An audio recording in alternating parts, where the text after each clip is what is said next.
Geopolitics के game में आपको एक प्लेयर के साथ कई तरह की चालें एक साथ चलनी पड़ती है। अगर दो बड़े प्लेयर्स आपस में दुश्मन बन रहे हैं, एक प्लेयर चाहता है कि आपके साथ उसका रिश्ता मजबूत हो जिससे कि दूसरे को न्यूट्रलाइज किया जा सके। यानी कि यूएसए और चाइना अगर बड़े प्लेयर हैं और आपस में कन्फ्रंटेशन वाली रिलेशनशिप में चल रहे हैं और यूएसए इंडिया के साथ स्ट्रेटेजिक पार्टनरशिप को और क्लोज करना चाहता है जिससे कि चाइना को काउंटर कर सके, तो यहां पर इंडिया को कई तरह की चालें चलनी है ना। और इस एडवर्सरी रिलेशन में अगर हमारे लिए नए अपॉर्चुनिटीज, नए अवसर ओपन हो रहे हैं तो उसको हार्नेस करना चाहिए, क्योंकि इतिहास दूसरा मौका नहीं देता। राइवलरीज के बीच में अपॉर्चुनिटीज खोजकर कई देश महान बन गए हैं, बिग पावर बन गए, economic military power. China, USSR और यूएसए के बीच की रिलेशनशिप, कोल्ड वॉर वाली पॉलिटिक्स, इस राइवलरी के बीच में उसने यूएसए के साथ क्लोजनेस करके अपनी इकोनॉमिक पावर को एक बड़ा लीप दिया कि नहीं दिया? दिया। क्वांटम लीप कहा जाता है। इतनी बड़ी उछाल मॉडर्न टाइम में किसी और देश ने नहीं ली। तो अगर यूएस एंड चाइना के बीच की राइवलरी है, यूएस कह रहा है कि हमें डी रिस्क करना है, डीकपल करना है फ्रॉम चाइना, तो ठीक है, हमें भी इसमें अपॉर्चुनिटी खोजनी पड़ेगी। इसी वजह से इंडिया और चाइना के रिलेशंस में कन्फ्रंटेशन है तो कोऑपरेशन भी है। चाइना के फॉर्मर फॉरेन मिनिस्टर ने एक बयान दिया था कि India and China have lot more convergences than divergences. It is West which wants India to go against China. ये तो पश्चिम है जो भारत को चाइना के खिलाफ कर रहा है, नहीं तो अपॉर्चुनिटी बहुत सारी हैं। तो इंडिया ने कहा अच्छा, और जो हमारे बॉर्डर पर चल रहा है, जो आप कंटिन्यूसली एक्सपेंड कर रहे हो, उसका क्या? कई बार आप न्यूज़ में केवल ये नैरेटिव्स देखते हो और अपनी ओपिनियन इंटरनेशनल रिलेशंस पर बना लेते हो। लेकिन मैंने क्या कहा, साथ साथ में ऐसी चालें भी चलनी होती हैं जिससे कि आप कन्फ्रंटेशन में रहते हुए भी दूसरे से बेनिफिट ले लो। अब जरा मेक इन इंडिया की बात करते हैं। दशकों से कितने इकोनॉमिस्ट कहते रहे कि इंडिया को अगर नेक्स्ट बड़ी लीप लेनी है तो मैन्युफैक्चरिंग सेक्टर को बूस्ट करके आएगी। लेकिन क्या मेक इन इंडिया के बाद भी भारत क्या एक बड़ा मैन्युफैक्चरर बन पाया? तो आप लोग कहेंगे नहीं सर, ये तो ऑब्वियस सी बात है, नहीं बन पाया। जरा मैं कुछ डेटा आपके सामने रखना चाहूंगा which you can be proud of. देखिए 2014 का डेटा, ये मैं बात कर रहा हूं स्मार्टफोन मैन्युफैक्चरिंग की, तो 18,900 करोड़ के आसपास का मैन्युफैक्चरिंग था एक साल का। इतने का स्मार्टफोन हमने बनाया। लेकिन 2024 वाला जो लेटेस्ट डेटा हमारे पास अवेलेबल है उसमें है 4,14,000 करोड़। कितने गुना इंक्रीज हुआ है कोई अंदाजा लगा सकता है? एक्चुअली 21 गुना बढ़ा है, 21 टाइम्स इंक्रीज हुआ है, 21 टाइम्स इंक्रीज हुआ है स्मार्टफोन मैन्युफैक्चरिंग। इंडिया में जो टोटल फोन्स अभी सेल हो रहे हैं उसका 97% कहां पर असेंबल हो रहा है? इंडिया में हो रहा है। प्लस जो टोटल में 4,14,000 करोड़ की जो आपको ये फिगर बताई, इसमें से 31% ऐसा है जो हम एक्सपोर्ट कर रहे हैं। लेकिन फिर दोबारा हाईलाइट करूंगा कि प्राउड होने वाली बात तो है, लेकिन अभी भी हम मेजर असेंबलर हैं। बड़ी फैक्ट्रीज इंडिया में लग रही हैं, इसमें सैमसंग भी है, एप्पल भी है। आउटसोर्स जो चाइना से यहां पर हुआ वो भी फैक्टर है, लेकिन इसमें असेंबलिंग इज मेजर कंपोनेंट। लेकिन चाइना जैसा जो पुश मिलेगा वो तब मिलेगा जब हम मैन्युफैक्चरिंग, जो कोर मैन्युफैक्चरिंग है जिसमें छोटे कंपोनेंट से लेकर फिनिश्ड गुड तक की मैन्युफैक्चरिंग की जो सप्लाई लाइन है वो इंडिया में ही तैयार होगी। लेकिन सफर लंबा है। अब वन डे में तो रोम भी नहीं बना था, है कि नहीं? It took time.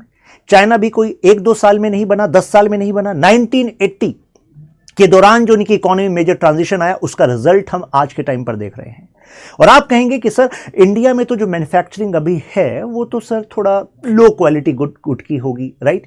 लेकिन जरा थोड़ा मैं हिस्ट्री में लेकर जाऊंगा इन इकोनॉमीज की। देखिए चाइना, साउथ कोरिया, जापान, जब इन्होंने मैन्युफैक्चरिंग की तरफ ट्रांजिशन किया था तो उस समय पर ये भी चीप क्वालिटी गुड्स बना रहे थे। इसका मतलब ये नहीं कि हम भी चीप क्वालिटी गुड्स बनाएं, लेकिन पॉइंट ये है कि मैन्युफैक्चरिंग सेक्टर के लिए, हाई क्वालिटी गुड्स के लिए हमें पूरी सप्लाई चेन चाहिए होती है। हर तरह का डिस्ट्रीब्यूटर आपकी इकोनॉमी में मौजूद होना चाहिए। छोटे छोटे कंपोनेंट आपके पास ही बनने चाहिए, तभी जाकर टोटल कॉस्ट आपकी कम होती है। लेकिन उसके लिए सरकार के सपोर्ट के साथ साथ प्राइवेट सेक्टर का पुश भी जरूरी है, विश्वास भी जरूरी है। तो इन्होंने लो कॉस्ट गुड्स बनाए, उस समय वास्ट फैक्ट्रीज बनाई, सेमी स्किल्ड अनस्किल्ड, स्किल्ड, हर तरह की लेबर फोर्स के लीजन का इन्होंने इस्तेमाल किया और उसके बाद अब इन्होंने ट्रांजिशन कर लिया हाईटेक सेक्टर में। तो अगर इन्होंने ट्रांजिशन किया है तो yes, we are going to do as well. लेकिन हमारे यहां जो स्किल वाला कंपोनेंट है, इसके लिए जो इंडिया ने प्रोग्राम स्टार्ट किए, कहा गया कि वो उतने फ्रूटफुल नहीं हुए, लेकिन कुछ प्रोग्राम्स ऐसे हैं जहां पर सरकार फोकस कर रही है और अगर सबकी अवेयरनेस रही, पार्टिसिपेशन रहा, तो yes, we are going to achieve that. जैसे स्टार्टअप्स को एकेडमिया के साथ कनेक्ट किया जाए, यानी कि जो आपके इंस्टीट्यूशंस हैं, कुल मिलाकर इंडस्ट्रीज, स्टार्टअप्स, उनके साथ मिलकर एग्जैक्ट स्किल्स को के लिए ट्रेन करें जो हमारी कंपनीज को चाहिए। आप कहेंगे तो जेनरिक सी बात है, कुछ इस पे हो भी रहा है। मैं एग्जांपल देना चाहूंगा इस प्रोग्राम का, NAPS, national apprenticeship promotion scheme. यानी कि आप अप्रेंटिस पर रखते हैं, यानी कि ट्रेनिंग पर रखते हैं, कुछ पेमेंट भी आप करते हैं, लेकिन पेमेंट का जो पोर्शन है वो सरकार आपको देगी, विशेष रूप से MSME सेक्टर को पुश करने का और उसमें जो जॉब्स हैं उसको पुश करने का ये तरीका है। क्योंकि मेजर मैन्युफैक्चरिंग सेक्टर में जो इंडिया में जॉब्स हैं वो MSME सेक्टर में है। तो this is what India is doing. अभी हम उस ट्रैक पर हैं। अब जो मेजर पुश इंडिया में हो रहा है मैन्युफैक्चरिंग में, उसमें जो PLI स्कीम है, यानी कि प्रोडक्शन लिंक्ड जो सब्सिडी स्कीम है, वो भी इसका एक रीजन है। जो इंसेंटिव सरकार दे रही है, फेज मैन्युफैक्चरिंग स्कीम PMS, वो भी इसका एक रीजन है। अच्छा, अब जरा इंडिया चाइना के रिलेशनशिप के बैकग्राउंड में जाइए जरा, क्या हो रहा था 2020 में, खासकर पहले 17 और फिर 20, डोकलाम, गालवान, उसके बाद हमने देखा कि टेंशन्स बहुत ज्यादा बढ़ गई थी। क्या उन टेंशन का इफेक्ट आपने किसी तरीके से इंडिया और चाइना के इन्वेस्टमेंट से रिलेटेड पॉलिसी पर देखा था? याद आना चाहिए, जी हाँ, हमने देखा था। कारण, क्योंकि उसके बाद इंडिया ने कहा अच्छा चलो, जो चाइना से इन्वेस्टमेंट आ रहा है हम उस पर पैनी नजर रखेंगे। कहने का मतलब ये है, मैं एग्जांपल देता हूं, इंडिया और US क्लोज आ रहे हैं, स्ट्रेटेजिक पार्टनर बन रहे हैं, तो ऐसे में चाइना इज सेइंग कि अच्छा हमें तो इससे गफलत, मतलब we are against it, you should, मतलब USA में use India as a way to counter China. तो हमने कहा कि देखो, इंडिया को अगर USA का स्ट्रेटेजिक पार्टनर बनकर कुछ एडवांटेज मिलता है तो we are going to take that advantage, right. लेकिन फिर हमने देखा कि चाइना क्या एडवांटेज ले रहा है। जैसे इंडिया और आसियान देशों के बीच में, आसियान यानी कि association for south east Asian nation, जिसमें कि 10 देश हैं साउथ ईस्ट एशिया के, उनके साथ हमने FTA साइन किया हुआ है, फ्री ट्रेड एग्रीमेंट। यानी कि अगर इन देशों की, जैसे कि Myanmar, Cambodia, Laos, Vietnam, Indonesia and so on, इन देशों से, सिंगापुर एटसेट्रा, इन देशों से अगर इंडिया की तरफ अगर कुछ गुड्स आते हैं, ट्रेड होता है, तो हम उस पर इंपोर्ट बहुत कम कर देते हैं, इंपोर्ट टैक्स कम कर देते हैं, जिससे इंपोर्ट पुश हो जाता है इनका। तो हमने देखा अच्छा ये ज़्यादा समझदारी दिखा रहा है चाइना ने इंडोनेशिया में, वियतनाम में अपनी कंपनीज के मैन्युफैक्चरिंग बेस बना दिए और कहा कि देखो, अगर हम डायरेक्ट इन्वेस्टमेंट या डायरेक्ट जो ट्रेड कर रहे हैं इंडिया में, तो उस पर तो इंडिया जो है कई सेक्टर्स में सेफगार्ड ड्यूटी यूज़ कर रहा है। सेफगार्ड ड्यूटी यानी कि इंपोर्ट टैक्स बढ़ा देता है। लेकिन अगर तुम्हारा मुखौटा लगाकर कि हम तुम्हारे देश से एक्सपोर्ट कर रहे हैं इंडिया में, वो लगा कर करेंगे, तो हम इंडिया के साथ FTA का फ़ायदा उठाते रहेंगे। तो इंडिया ने कहा अच्छा ठीक है, अब समझदारी देख ली हमने आपकी। अब यानी कि जो चाइनीज़ इन्वेस्टमेंट वाली कंपनीज हैं इन देशों की भी, और वो इंडिया में इसका फ़ायदा इस्तेमाल करने की कोशिश करेंगे, तो उसको हमने रिव्यू कैटेगरी में डाल दिया था। तो ये हमने किया। प्लस आपने सुना होगा कि चाइनीज़ ऐप्स को हमने बैन किया था, plus Chinese investment in other sectors, उसको हमने रिव्यू कैटेगरी में रख दिया था। तो यानी कि हमने ये कोशिशें की। कारण क्या था? क्योंकि हम प्रेशर करना चाहते थे चाइना को, लेकिन जो प्रेशर करना चाहते थे, इंपोर्ट को कुछ कम करना चाहते थे, हमने सोचा कुछ इंपोर्ट कम होगा तो शायद इस प्रेशर से भी मैन्युफैक्चरिंग बूस्ट हो जाएगी। लेकिन क्या इंपोर्ट कम हुआ? नहीं हुआ, इंपोर्ट बल्कि बढ़ गया। तो हमने कहा ये इंपोर्ट कैसे बढ़ गया? तो इंपोर्ट इस वजह से बढ़ गया कि जो मैन्युफैक्चरिंग है ना, उसको जितना पुश चाहिए वो मिला नहीं। इंडिया प्राइमरीली एक असेंबलर की तरह काम कर रहा है कई सेक्टर्स में मैन्युफैक्चरिंग के। उसका मतलब है कि अभी भी जो इंटरमीडिएट गुड्स होते हैं, यानी कि अगर मान लीजिए मुझे ये रिमोट बनाना है, तो रिमोट बनाने के लिए छोटे छोटे कंपोनेंट्स मुझे चाहिए, वो अभी भी मैं चाइना से ही इंपोर्ट कर रहा हूं। तो यानी कि चाइना से तो इंपोर्ट करना ही पड़ेगा। यानी कि अगर आप अपनी मैन्युफैक्चरिंग असेंबलिंग के थ्रू आप एक्सपोर्ट करना चाहते हैं, उसके लिए भी आपको चाइना से इंपोर्ट करना पड़ेगा। तो एक तरफ हम अपना एक्सपोर्ट बढ़ा रहे थे, लेकिन दूसरी तरफ हम चाइना से भी अपना इंपोर्ट बढ़ा रहे थे। जैसे कि एग्जांपल देता हूं, ये एक साल का ये डेटा है, मतलब 23 से लेकर मार्च 2024 तक का। $12 बिलियन का हमने इलेक्ट्रॉनिक सेक्टर के जो कंपोनेंट्स होते हैं ना, उसका इंपोर्ट किया चाइना से, और $6 बिलियन का हमने किया हांगकांग से। वैसे तो चाइना कहता है हांगकांग उसी का पार्ट है भी। ताइवान का मुद्दा अलग है, हांगकांग का अलग है। ब्रिटेन ने हांगकांग को दे दिया था चाइना को, लेकिन दो मॉडल पर चलता है, मतलब एक बाकी चाइना और दूसरी तरफ हांगकांग, लेकिन दोनों की इकोनॉमी मॉडल अलग है, तो हमने इनका डेटा अलग अलग ही रखा है। तो यस, देखो इतना बड़ा इंपोर्ट कर रहे हैं, राइट। अब इसका एक बड़ा कारण क्या है? पहली बात तो हमारे यहाँ प्रोडक्शन कॉस्ट हाई है, राइट। इनकम्प्लीट इंडस्ट्रियल चेन्स हैं, जैसे कि अगर मुझे ये बनाना है तो इसके लिए मुझे जो जो कंपोनेंट्स चाहिए, सारे के सारे कंपोनेंट मेरे आसपास नहीं मिल रहे, कोई मुझे बहुत दूर से मंगाना पड़ेगा, प्लस वहाँ पर मैन्युफैक्चरिंग कॉस्ट हाई है। तो इसका मतलब है कि अगर मैं उन इनपुट गुड्स को अगर मैं इंपोर्ट करता हूँ तो सस्ते पड़ रहे हैं। तो सोचो, अगर कोई इंडिया में असेंबलर है, मैन्युफैक्चरर है, उसको इनपुट गुड्स चाइना से इंपोर्ट करना सस्ता पड़ रहा है, तो वहाँ से इंपोर्ट करेगा ना, क्योंकि भाई तभी तो प्रॉफिट मार्जिन होगा, तभी तो कुछ एक्सपेंड कर पाएगा। प्लस इंडिया में इंफ्रा का गैप है। मैं एक एग्जांपल देता हूँ, जैसे बुलेट ट्रेन, उसका इंतजार आप सब कर रहे हैं, राइट। उसी की वायबिलिटी पर इंडिया में क्वेश्चन उठ रहे हैं, लेकिन बुलेट ट्रेन जो हाई स्पीड ट्रेन नेटवर्क है, आप चाइना देखेंगे, they are having multiple such clusters where they have planned this high speed network so that it can boost their industry. आप एवरेज लॉजिस्टिक्स यानी कि जो माल भाड़ा वाली आपकी ट्रेन होती है, फ्राइट कॉरिडोर होता है, उसका एवरेज स्पीड देखिए, वहाँ 100 प्लस है, यहाँ 25-30 किलोमीटर पर आवर के आसपास जा रहा है। तो कहने का मतलब है कि अगर किसी देश में आपको मैन्युफैक्चरिंग को बूस्ट करना है तो आपको इंफ्रा लॉजिस्टिक्स पर हैविली इन्वेस्ट करना पड़ेगा। और वहीं से मेरा टॉपिक कनेक्ट हो रहा है कि यानी कि अगर हमें चाइना को काउंटर करना है, आगे जाकर मैन्युफैक्चरिंग पावर बनना है, तो हमें चाइना का ही इस्तेमाल करना पड़ेगा, इस अपॉर्चुनिटी का इस्तेमाल करना पड़ेगा। कैसे करेंगे अभी आपको पता लगेगा। जैसे अब USA and other nations are saying that we want to go for China +1 strategy, यानी कि हम केवल चाइना पर ही जिम्मेदार नहीं रह सकते, सप्लाई चेन को डाइवर्स करना है। तो India is like most welcome, ठीक है करिए। प्लस चाइना भी चाहता है कि वो हाई टेक्नोलॉजी की तरफ जाए, और ऐसे में कुछ जो मैन्युफैक्चरिंग है वो अपनी कंपनी से कह रहा है, अगर आप चीपर कहीं पर मैन्युफैक्चरिंग करा सकते हो कराओ, तो कराओ, तो ठीक है, फिर इंडिया में इन्वेस्ट कर लो। रीजन, कुछ सेक्टर्स की जो हाई टेक्नोलॉजी है, मतलब अगर हम टेक्नोलॉजी ट्रांसफर की बात करें तो वेस्ट से अगर हम वो टेक्नोलॉजी लेते हैं तो महंगी पड़ती है, लेकिन अगर चाइना से वो टेक्नोलॉजी इंडिया में आए तो सस्ती पड़ेगी। तो देखिए, हमें बनाना है अपनी मैन्युफैक्चरिंग सेक्टर का बेस, हमें कंप्लीट करनी है अपनी सप्लाई चेन, जिससे कि हर एक चीज़ का मैन्युफैक्चरिंग एंड डिस्ट्रीब्यूशन नेटवर्क, छोटे छोटे जो कंपोनेंट्स लगते हैं मैन्युफैक्चरिंग में, वो यहीं बिल्ड हो जाए। तो उसके लिए अगर इन कंपनीज का इन्वेस्टमेंट हमने ले लिया तो उसमें गलत क्या है, मैं एग्जाम्पल देता हूँ। अगर इन्वेस्टमेंट करके उन कंपनीज ने यहाँ पर एक पोर्शन स्टार्ट कर दिया, मतलब बड़ी बड़ी यूनिट्स यहाँ पर लगा ली, तो अल्टीमेटली नौकरियाँ यहाँ पर बन रही हैं। चाइनीज़ कंपनियों का इन्वेस्टमेंट है, ठीक है, हो गया investment, but the point is come से कम आप जो इंपोर्ट पर डिपेंडेंट थे वो तो कम हुआ। अगर वहां से बनवाकर यहां पर इंपोर्ट कर रहे हो, उससे अच्छा है कि उन्हीं को यहीं पर फैक्ट्री लगवाओ और यहीं पर फिर नौकरियां बढ़वाओ। तो आप कहेंगे कि ये बात सुनने में तो अच्छी लगती है, बट क्या इंडिया में वो कॉम्पिटिटिवनेस है? Yes, this transition has been observed until now, मतलब ये कुछ सालों में हमने ट्रांजिशन देखा है। मैं कुछ एग्जांपल्स भी आपको दूंगा। जैसे क्लीन टेक्नोलॉजी की बात करते हैं, तो इंडिया ने अपने एफर्ट से, जिसमें हमारे मैन्युफैक्चरर्स हैं प्लस गवर्नमेंट के सब्सिडी प्रोग्राम हैं, हमने जो आपका सोलर सेक्टर का फोटोवोल्टाइक सेल है, तो उसकी मैन्युफैक्चरिंग कॉस्ट को 24% घटा दिया है। तो यानी कि भाई अगर मैन्युफैक्चरिंग कॉस्ट हमारी घट गई है तो कुछ तो कॉम्पिटिटिव होगा, है ना। लेकिन 2022 से अभी तक का मैं डेटा बताऊं तो चाइना की जो सोलर पीवी की मैं बात करूं, उसका रेट 55% घट गया है, 55%।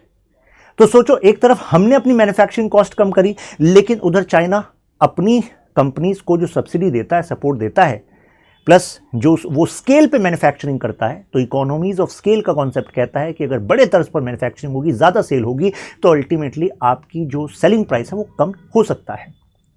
तो उसने operational efficiency, technological efficiency, economies of scale, government का सब्सिडी, इन सब का इस्तेमाल करके 55% कम कर लिया है। तो क्या इससे इंडिया के क्लीन टेक सेक्टर के लिए बुरी खबर है? नहीं, ऐसा बिल्कुल नहीं है। फिर भी इंडिया एक अट्रैक्टिव डेस्टिनेशन बनता जा रहा है, जैसे हाइड्रोजन पॉलिसी है। प्लस ये डेटा देखिए, एक साल में $68 बिलियन इन्वेस्ट हुआ है इंडिया के क्लीन एनर्जी प्रोजेक्ट्स में। और ये कितना राइज है?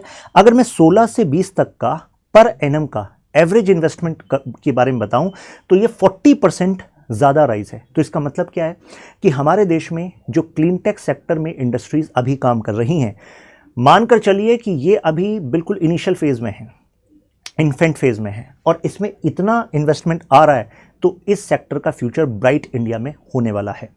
So this transition we are observing. अब इसमें चाइना भी इन्वेस्ट करेगा, क्योंकि आपको क्या लगता है कि जो चाइना की कंपनी है वो केवल नेशनलिज्म में उलझेगी? नहीं, वो वहाँ पर इन्वेस्ट करेगी जहाँ पर उसको लगेगा कि सस्ते में मैन्युफैक्चरिंग हो सकती है। चाइना अभी तक उनको एडवांटेज दे रहा है, लेकिन अगर इंडिया compete करेगा तो पता बड़े प्लेयर्स क्या करते हैं चाइना के, जहाँ जहाँ पर पैसा बन सकता है वहाँ पर वो एडिशनल अपना इन्वेस्टमेंट पुश करते हैं कि ठीक है चाइना से हम कमा रहे हैं, लेकिन एडिशनली हम वहाँ पर भी मैन्युफैक्चरिंग यूनिट्स बना लेते हैं, इंडिया के कुछ कंपनीज में इन्वेस्ट कर देते हैं। तो this way they will also come into India. Now ads की देखिए, यहाँ पर एड्स का जो इलाज होता है तो उसका जो कॉस्ट होती है टोटल वो 60% इंडिया के मैन्युफैक्चरर्स ने घटा दी। ग्लोबल जो वैक्सीन इम्यूनाइजेशन प्रोग्राम था उसमें इंडिया में मैन्युफैक्चरिंग चल रही थी, ये आप सब ने सुना है। यूएस में हर 3 पिल्स जो लेता है कोई, उसमें से 1 पिल इंडियन है। तो जो हम कह रहे हैं कि India is going to become pharma of the world, तो सोचो यूएसए की इकोनॉमी में हर 3 गोली जो हैं उसमें से 1 गोली इंडिया की है, तो यानी कि बिग पुश तो होने वाला है। अब लेकिन मैन्युफैक्चरिंग सेक्टर में हम बूस्ट तो कर रहे हैं, लेकिन अभी भी करीब 65 to 70% जो कंपोनेंट है, एपीआईज जो हैं, वो हम चाइना से ही इंपोर्ट कर रहे हैं। तो चाइना में इनकी जो मैन्युफैक्चरिंग है वो सस्ती है, तो इस वजह से हम वहाँ से इंपोर्ट कर रहे हैं।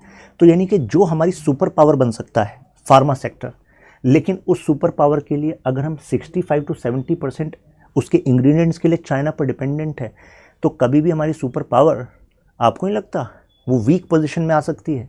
अगर चाइना इस एक्सपोर्ट पर कुछ पाबंदियां लगा दे चाइना से, हो सकता है कि नहीं हो सकता है? तो जब पहले से ही पता है कि ये हमारी सुपर पावर बन सकती है और ये हमारी डिपेंडेंस है, तो इस सेक्टर पे कुछ काम करना पड़ेगा कि नहीं करना पड़ेगा? करना पड़ेगा। अभी इंपोर्ट चीपर है, but we have to focus on this कि कैसे इंडिया में मैन्युफैक्चरिंग ऑफ एपीआई सस्ती की जा सके, इस पर भारत सरकार को फोकस करना पड़ेगा। चाइना नेक्स्ट जनरेशन की टेक्नोलॉजी पर फोकस कर रहा है, एआई, रोबोटिक्स, ईवी। जैसे सीएटीएल नाम से एक कंपनी है चाइना की, वो फोर्ड मोटर्स है यूएस की कंपनी, उसके ईवी सेक्टर के लिए वो पूरा का पूरा जो आपका बैटरी मॉड्यूल है वो दे रहा है। सीएटीएल वो कंपनी है जिसने 2023 में ये ऐलान किया कि उसके पास पेटेंट आ गया है ऑफ अ टेक्नोलॉजी जिससे वो 10 मिनट चार्जिंग से 590 किलोमीटर तक किसी गाड़ी को चला सकता है। 10 मिनट चार्जिंग से 590 किलोमीटर। और अब वो उसको फाइनली मार्केट वायबिलिटी के लिए वो काम कर रहे हैं, उस पर उसको लाने वाले हैं। तो सोचो सीएटीएल नाम से चाइना की कंपनी ईवी सेक्टर की एक बड़ी प्लेयर बन सकती है। ऑलरेडी आप जानते होंगे BYD वो ऑलरेडी टक्कर दे रहा है आपके टेस्ला को, राइट? तो मतलब BYD इतनी बड़ी कंपनी बन गई कि अपने ही कंटेनरशिप ले लिए हैं उसने, कि जो ट्रांसपोर्ट करना है आपकी BYD कार को तो अपने ही कंटेनरशिप से कर रहे हैं। तो यानी कि चाइना इसमें एक बड़ा हेजमोन बनता जा रहा है। तो अब यही हमारे लिए अपॉर्चुनिटी भी है। आप कहेंगे ऐसा कैसे? ऐसा इस वजह से, अगर कोई इकोनॉमी हाई टेक्नोलॉजी पर फोकस करती है तो अदर मैन्युफैक्चरिंग जो होती है वो उसको आउटसोर्स करने की कोशिश करती है। तो आउटसोर्स अगर इंडिया की तरफ होगा तो जो हमें बेस चाहिए अपनी मैन्युफैक्चरिंग के लिए, जो बूस्ट करेगा, वो बेस हमें इस अपॉर्चुनिटी के दौरान डेवलप करने का मौका मिल जाएगा। वो सप्लाई चेन हमारी कंप्लीट हो जाएगी। ये देखिए, आउटसोर्सिंग का एक एग्जांपल देता हूँ।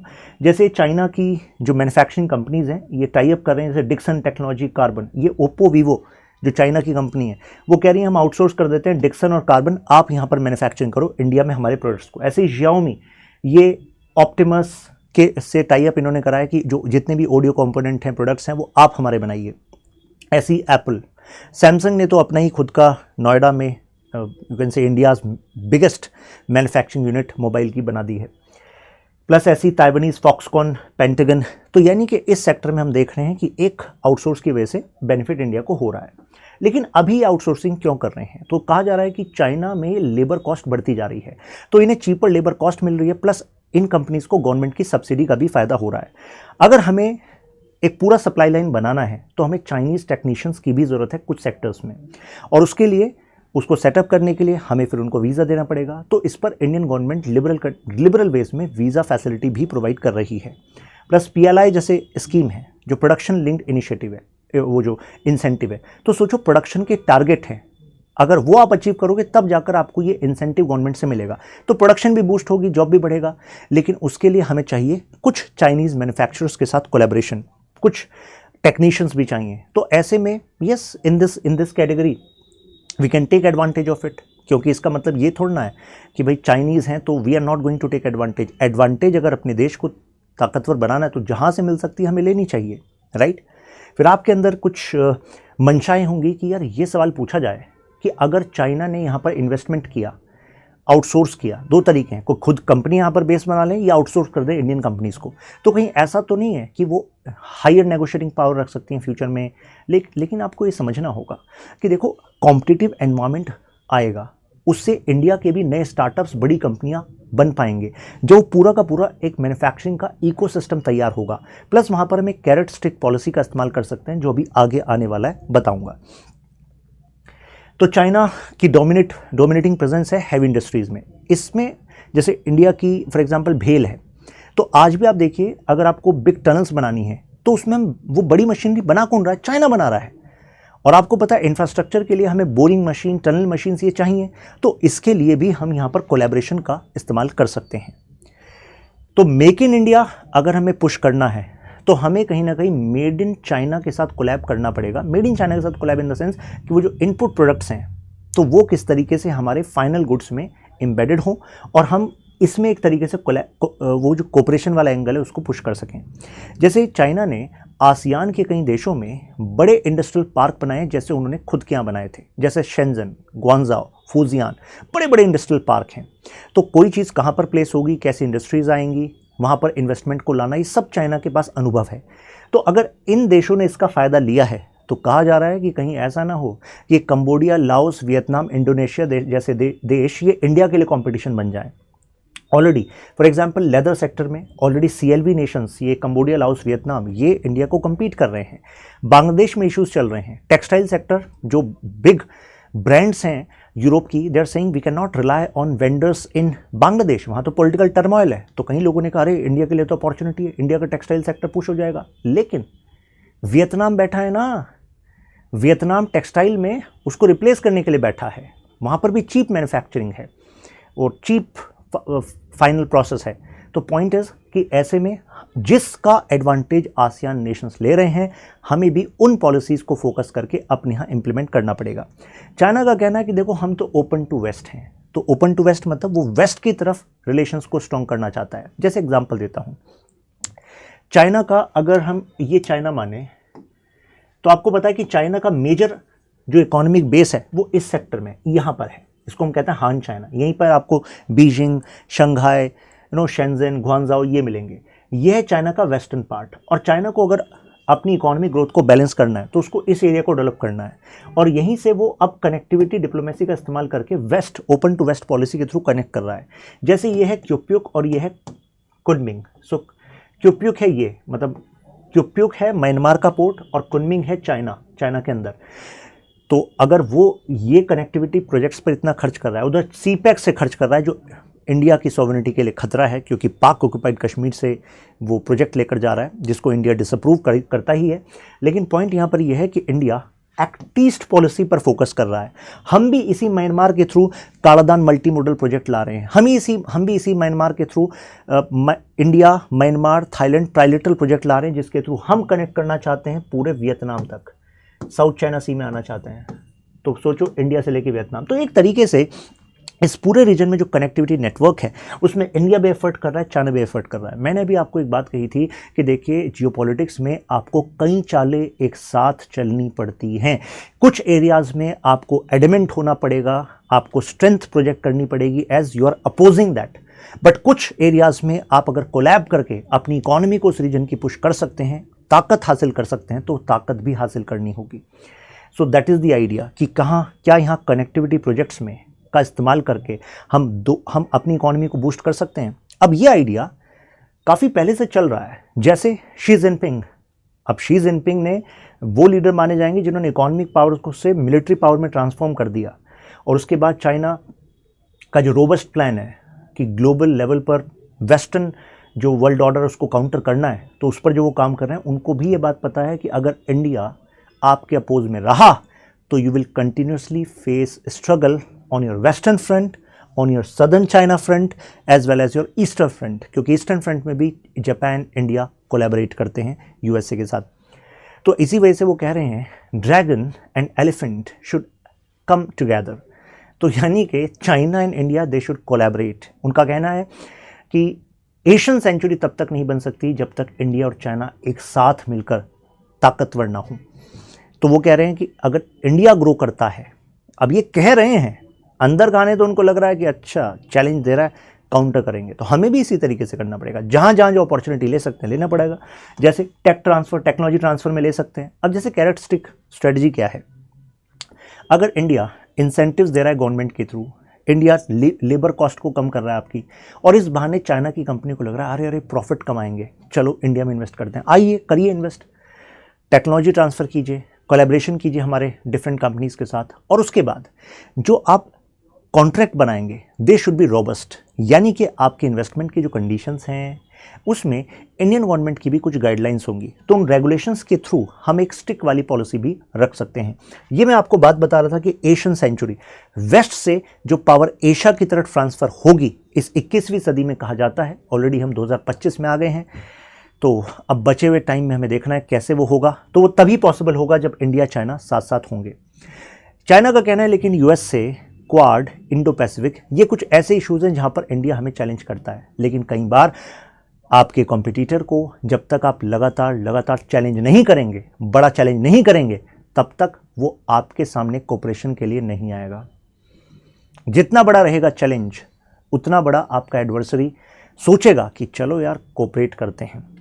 एक तरफ हम क्वाड में भी हैं, इंडो पैसिफिक का विजन रखते हैं जिसमें हम रूल बेस्ड ऑर्डर की बात करते हैं, चाइना को काउंटर बैलेंस की बात करते हैं, और दूसरी तरफ हम ब्रिक्स में भी हैं, एससीओ में भी हैं, जहां पर हम रशिया के भी फ्रेंड हैं, हम चाइना के साथ भी उस प्लेटफॉर्म पर बैठे हैं। तो यानी कि इंडिया इज़ लाइक, मतलब ये तो इंडिया की डिप्लोमेसी का वंडर है कि हम एक बैलेंसर हैं। इतना बड़ा जियोपॉलिटिकल फ्लक्स चल रहा है, कुछ लोग कह रहे हैं कि कोल्ड वॉर 2.0 चल रहा है, यूएस से चाइना आमने सामने है, यूएस से रशिया आमने सामने है, बट इंडिया दोनों जगह बैठा है।